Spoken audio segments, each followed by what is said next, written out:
और एक पढ़ रहे थे कैल्विन बेंजामिन साइकिल या C3 cycle. Kelvin Benjamin cycle क्योंकि इनकी साइंटिस्ट के बेस के नेम पे ही दिया गया था कैल्विन बेंजामिन। कैल्विन साइंटिस्ट थे और इसी का ही सहयोगी था बेंजामिन, इसीलिए इसका नाम दिया गया कैल्विन बेंजामिन साइकिल। और इधर से बोलते हैं C3 साइकिल। क्या कहेंगे? C3 cycle. इसमें देखिए क्या होता है कि जब फोटोसिंथेसिस प्रोसेस में यहाँ पे देखिए CO2 का यूज करके और फर्स्ट जो स्टेबल जो प्रोडक्ट बनता है वो फर्स्ट स्टेबल प्रोडक्ट कौन सा होता है? 3 कार्बन एटम युक्त PGA बनता है, 3 फॉस्फोग्लिसरिक एसिड बनता है, जिसके मॉलिक्यूल कितने पार्टिसिपेंट मॉलिक्यूल रहते हैं? वो 12 मॉलिक्यूल। कितने मॉलिक्यूल्स रहते हैं? 12 मॉलिक्यूल। ये तो अपने ऑलरेडी देखिए 3 फॉस्फोग्लिसरिक एसिड के 3 मॉलिक्यूल बनते हैं, इसीलिए इसको देखिए अपन के 3 कार्बन एटम होने के कारण इसको C3 साइकिल बोलते हैं, क्योंकि फर्स्ट स्टेबल प्रोडक्ट मिलता है और इसमें फॉस्फोरिलेशन प्रोसेस होती है और फॉस्फोरिलेशन प्रोसेस के दौरान 1,3-डाइफॉस्फोग्लिसरिक एसिड बनता है। देखिए अपन ने देखा 1,3-डाइफॉस्फोग्लिसरिक एसिड बनता है। क्या बनता है? 1,3-फॉस्फोग्लिसरिक एसिड बनता है। क्या बनता है? 3-फॉस्फोग्लिसरिक एसिड बनता है। कौन सी प्रोसेस के थ्रू? फॉस्फोरिलेशन प्रोसेस के थ्रू। और ये जो फॉस्फोरिलेशन मतलब ये 3 कार्बन युक्त जो स्टेबल प्रोडक्ट में फॉस्फोरिलेशन प्रोसेस के दौरान यहाँ पे ATP बनती है। ADP में कन्वर्ट होगा, जो कि 12 ATP मतलब देखिए 12 ATP कहाँ पे लाइट रिएक्शन के दौरान कितनी ATP बनती थी? 12 ATP। और 12 ATP का उपयोग करते हुए ये देखिए यहाँ पे कितनी बन रही है? 12 ATP। और 12 ATP ये किसमें चेंज हो रही है? ADP में चेंज हो रही है। 12 ADP बनती है और जो प्रोडक्ट हमें मिल रहा है वो 1,3-डाइफॉस्फोग्लिसरिक एसिड मिल रहा है। फिर नेक्स्ट वो भी आपको देखिए प्रोसेस, इसमें 3 प्रोसेस हो रही हैं, एक फॉस्फोरिलेशन, सेकंड अपनी रिडक्शन और फिर रीजनरेशन होगा। तो देखिए मेनली जो प्रोसेस बनती है वो 3 प्रोसेस है। तो 3 प्रोसेस में देखिए फॉस्फोरिलेशन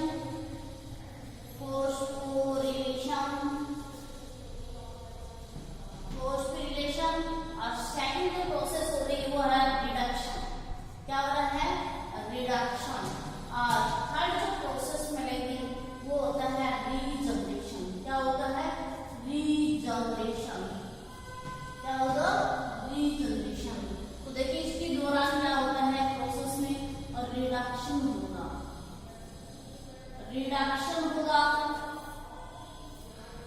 हाँ, तो रिडक्शन के दौरान देखिए यहाँ पे आपको पता है लाइट रिएक्शन के दौरान जो एनर्जी बन रही थी वो ATP और NADP बन रही थी, वो 12 NADP आजकल रिड्यूस हो जाती है, NADP क्या होगी। तो देखना कैसे यहाँ पे जो प्रोसेस के जो प्रोडक्ट आपको रिडक्शन के दौरान आपको जो प्रोडक्ट मिलेगा वो है 3-फॉस्फोग्लिसरेल्डिहाइड। क्या बनेगा? 3-फॉस्फोग्लिसरेल्डिहाइड। 3-फॉस्फोग्लिसरेल्डिहाइड। रिडक्शन के दौरान ये देखिए ATP आपको पता है NADP तो देखिए NADP है वो NADP S2 में बदल गई। NADP से NADP S2 जो कि 12 NADP मिलते हैं, 12 NADP। इसके दौरान जो प्रोडक्ट मिला है वो 3-फॉस्फोग्लिसरेल्डिहाइड प्रोडक्ट मिलता है। नेक्स्ट देखिए ये भी कितने मॉलिक्यूल रहते हैं? 12 मॉलिक्यूल रहते हैं। क्या रहते हैं? 12 मॉलिक्यूल। ये भी क्या है? 12 मॉलिक्यूल, ये 12 इसमें थे और ये 12 इधर है। फिर देखिए यहाँ पे क्या होता है 3-फॉस्फोग्लिसरेल्डिहाइड। यहाँ पे जो देखिए ग्लिसरिक है, देखिए आपको पता था 3-फॉस्फोग्लिसरेल्डिहाइड, और ये किसमें कन्वर्ट हो जाता है 3-फॉस्फोग्लिसरेल्डिहाइड में, जो कि 3-फॉस्फोग्लिसरेल्डिहाइड से एक ग्लूकोज का अणु बनता है, जो कि इसमें 2 पार्टिकल, देखिए 2 मॉलिक्यूल है वो यूज होता है 3-फॉस्फोग्लिसरेल्डिहाइड से। कितने मॉलिक्यूल यूज होते हैं? तो देखिए 2 मॉलिक्यूल हो जाएंगे यूज किसमें, ग्लूकोज फॉर्मेशन। ग्लूकोज फॉर्मेशन जब होगी वो 2 मॉलिक्यूल यूज हो जाते हैं। कितने हो जाते हैं? 2 मॉलिक्यूल यूज होता है। और 2 मॉलिक्यूल जो ग्लूकोज जो फॉर्मेशन है वो आपको पता है आगे सुक्रोज और सुक्रोज से स्टार्च में बदल जाती है। क्या होती है? सुक्रोज से किसमें बदल जाती है? स्टार्च में बदल जाती है। तो क्या होगा? सुक्रोज और सुक्रोज किसमें बदल जाती है? स्टार्च में बदल जाती है। तो देखिए ये ग्लूकोज 2 मॉलिक्यूल है और 2 मॉलिक्यूल है, तो देखिए यहाँ से ये किसमें बदल जाता है? सुक्रोज में बदल जाती है। सुक्रोज से किसमें? स्टार्च में बदल जाती है। किसमें बदल जाती है? स्टार्च में बदल जाती है। आई समझ में? फिर देखना इसमें अभी यूज कितने हुए हैं? 2 मॉलिक्यूल, लेकिन 10 मॉलिक्यूल है वो यूज क्या होंगे? वो देखिए 5-डाइलोज फॉस्फेट क्लास में देखिए आपको पता है इसका दूसरा पार्ट है 5-डाइलोज फॉस्फेट। 5-डाइलोज फॉस्फेट प्लस में क्या बनता है? देखिए 5-राइबोलोज फॉस्फेट बनता है। क्या बनता है? 5-राइबोलोज फॉस्फेट बनता है। तो देखिए क्या बनता है? 5-राइबोलोज फॉस्फेट। 5-राइबोलोज फॉस्फेट बनता है। ठीक है। तो देखिए ये आपको पता है दोनों बनती हैं, उसके दौरान क्या होता है कि यहाँ भी प्रोडक्ट के रूप में राइबोलोज मिलती है। क्या होगा? रीजनरेशन होगा, क्योंकि प्रोसेस कौन सी होगी? रीजनरेशन प्रोसेस होगी। कौन सी प्रोसेस होगी? रीजनरेशन के दौरान राइबोलोज फॉस्फेट मिलती है। क्या मिलती है? राइबोलोज फॉस्फेट मिलती है। फॉस्फेट बनती है। ठीक है, राइबोलोज फॉस्फेट बनती है रीजनरेशन प्रोसेस के दौरान। नेक्स्ट जो बनेगी वो देखिए आपको पता है कि राइबोलोज 5-मोनोफॉस्फेट। राइबोलोज क्या आप ड्राइव कर सकते हैं? राइबोलोज 5-मोनोफॉस्फेट। ठीक है। देखिए राइबोलोज मोनोफॉस्फेट बनता है और इसके दौरान देखिए एटीपी एनर्जी मिलती है, जो कि कितने मॉलिक्यूल है? 6 मॉलिक्यूल है। और 6 मॉलिक्यूल के दौरान ही जो एटीपी बनेगी वो कितने बनेगी? 6 एटीपी बनेगी। क्या बनेगी? 6 एटीपी बनेगी। तो आप शो कर सकते हैं एटीपी और किसमें कन्वर्ट हो जाती है? एडीपी में कन्वर्ट हो जाती है। लेकिन बनेगी कितनी? 6 एटीपी। क्यों? यहाँ पे मॉलिक्यूल कितने बचे हैं? 6 मॉलिक्यूल। क्योंकि यहाँ पे आप देखिए गौर कीजिएगा 2 मॉलिक्यूल वहाँ ग्लूकोज फॉर्मेशन हो गए और 2 देखिए 10 को 5 यहाँ यूज हो गए।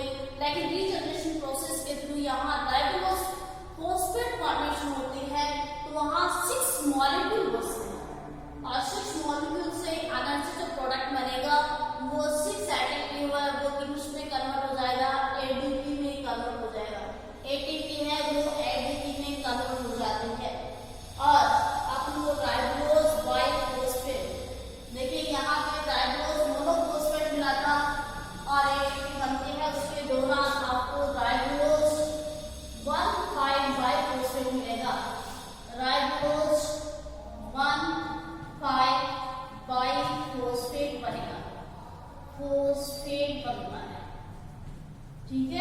देखिए राइबोज 1,5-फोस्फेट बनता है और इसके दौरान क्या होती है कि जब ये जो मॉलिक्यूल बनता है वो भी कितने मॉलिक्यूल है, इसमें 6 मॉलिक्यूल बचते हैं।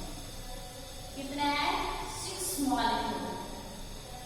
और ये 6 मॉलिक्यूल से ही कार्बोक्सिलाइजेशन प्रोसेस होती है। कार्बोक्सिलाइजेशन प्रोसेस में क्या होता है कि यहाँ पे CO2 का यूज होगा और CO2 यूज करके और इसमें बदल जाएंगे, मतलब ये H2O के 6 मॉलिक्यूल और SiO2 के 6 मॉलिक्यूल मिल करके और अपना जो फर्स्ट स्टेबल जो प्रोडक्ट है वो वापिस मिल जाएगा। कार्बोक्सिलाइजेशन प्रोसेस होगी, यहाँ पे जो प्रोसेस होगी वो क्या होगी? कार्बोक्सिलाइजेशन प्रोसेस होगी। कार्बोक्सिलाइजेशन प्रोसेस होगी, उसमें बेटा क्या होगा कि CO2 के 6 मॉलिक्यूल और साथ में 6H2O ये कंबाइन होते थे 3 कार्बन एटम युक्त first stable product 3PGA 3 phosphoglyceric acid बनता है। इसमें देखिए 3 प्रोसेस होती है, फॉस्फोरिलेशन, रिडक्शन एंड रीजनरेशन। तो देखिए यहाँ पे कौन कौन से एंजाइम के प्रेजेंस में ये स्टेप बाय स्टेप देखते हैं। ये तो अपना कैडमिन साइकिल है और इसमें स्टेप बाय स्टेप बताते हैं कि कैसे कैसे एंजाइम के प्रेजेंस में यहाँ हुआ था। तो देखिए वो देखना,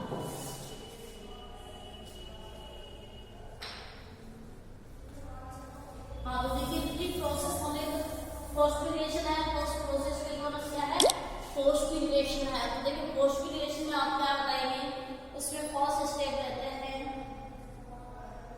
phosphorylation of A phosphoglyceric acid. First step होती है फॉस्फोरिलेशन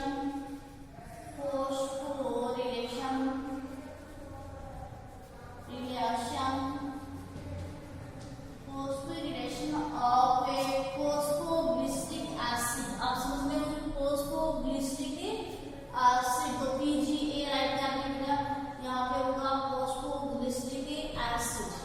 ठीक है, ये फर्स्ट प्रोसेस है। तो देखिए फर्स्ट प्रोसेस में क्या होता है स्टेप में, इसमें देखिए फर्स्ट इसमें कि कार्बोक्सिलाइजेशन रिएक्शन में जो देखिए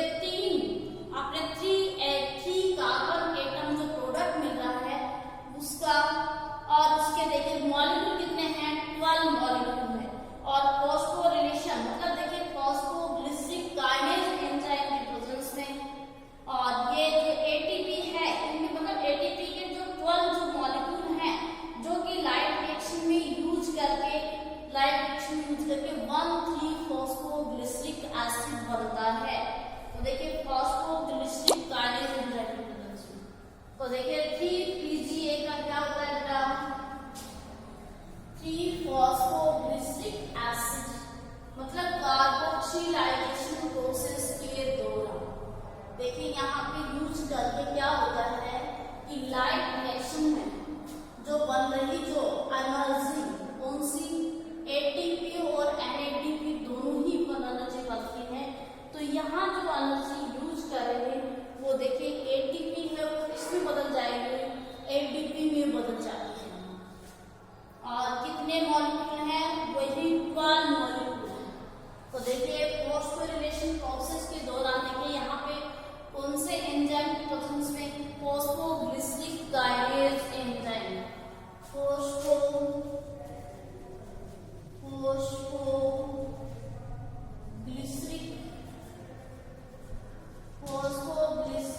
काइनेज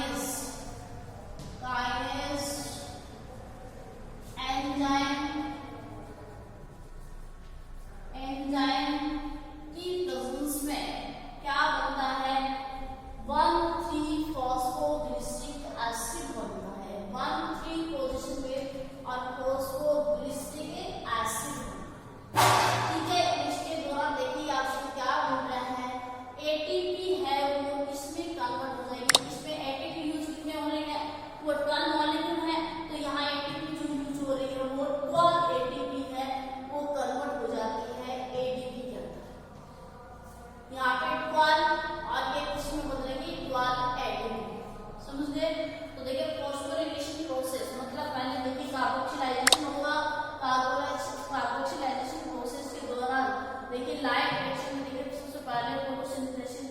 फोटो फॉस्फोरिलेशन होता है, उसके दौरान देखिए लाइट रिएक्शन में आपको एनर्जी मिल जाती है। और यहाँ पे देखिए 12 जो मॉलिक्यूल हैं वो क्या करते हैं, एटीपी को एडीपी में कन्वर्ट करते हैं, एनर्जी को कन्वर्ट करते हैं। वो एंजाइम प्रोसेस में होगा। तो एंजाइम कौन सा है, एंजाइम फॉस्फोग्लिसरिक काइनेज एंजाइम की प्रेजेंस में पीजीए है वो किसमें कन्वर्ट हो जाएगा, 1,3-फॉस्फोग्लिसरिक एसिड में चेंज हो जाता है। नेक्स्ट प्रोसेस अपन देख रहे हैं रिडक्शन। देखिए फर्स्ट स्टेप तो आती है फॉस्फोरिलेशन, सेकंड जो स्टेप आ रही है रिडक्शन की। कौन सी स्टेप है, रिडक्शन। और रिडक्शन भी आप किसका कर रहे हैं, तो देखिए रिडक्शन किसका हो रहा है, तो आप बोलेंगे रिडक्शन ऑफ 1,3-डाइफॉस्फोग्लिसरिक एसिड। क्या बोलोगे, तो देखिए आपको पता है रिडक्शन ऑफ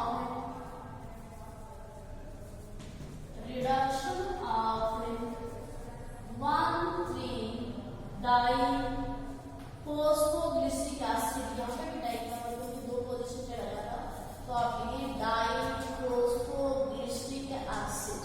यहाँ पे भी लिखिए 3-फॉस्फोग्लिसरिक एसिड। अब देखिए रिडक्शन होगा, रिडक्शन होगा तो देखिए कैसे, कि देखिए रिडक्शन प्रोसेस में कार्बोक्सिलाइजेशन और फॉस्फोरिलेशन मतलब दोनों के द्वारा जो निर्मित जो बन रहा है उसमें देखिए 12 मॉलिक्यूल है, 1,3-डाइफॉस्फोग्लिसरिक एसिड।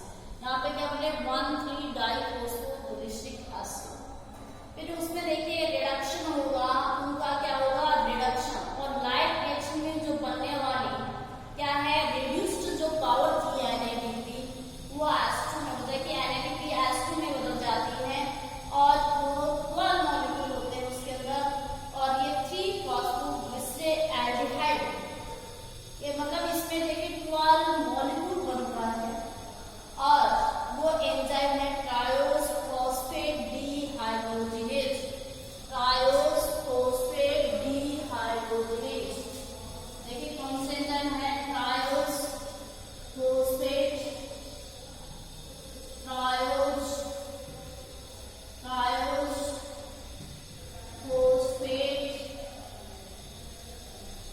देखना, triose phosphate dehydrogenase enzyme, hydrogenase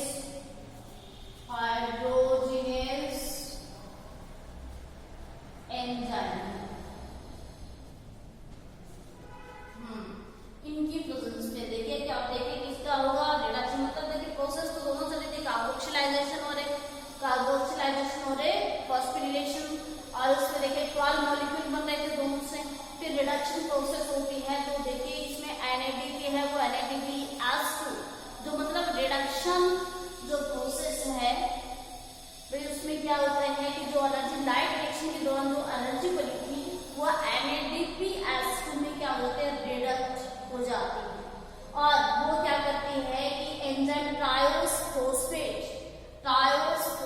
dehydrogenase enzyme की प्रेजेंस में किसमें कन्वर्ट कर देगी, 3-फॉस्फोग्लिसरेट एल्डिहाइड।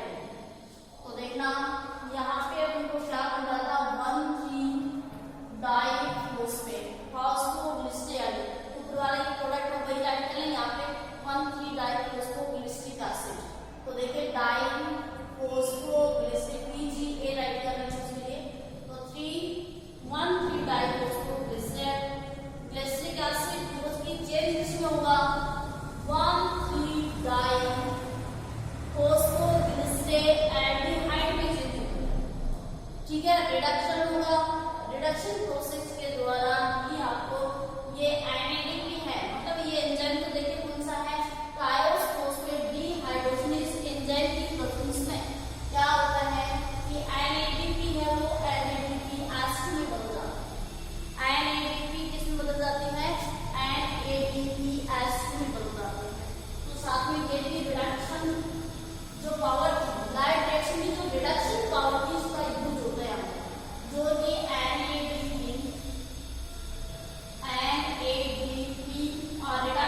से एल्डिहाइड में चेंज हो जाते हैं। नेक्स्ट जो प्रोसेस आती है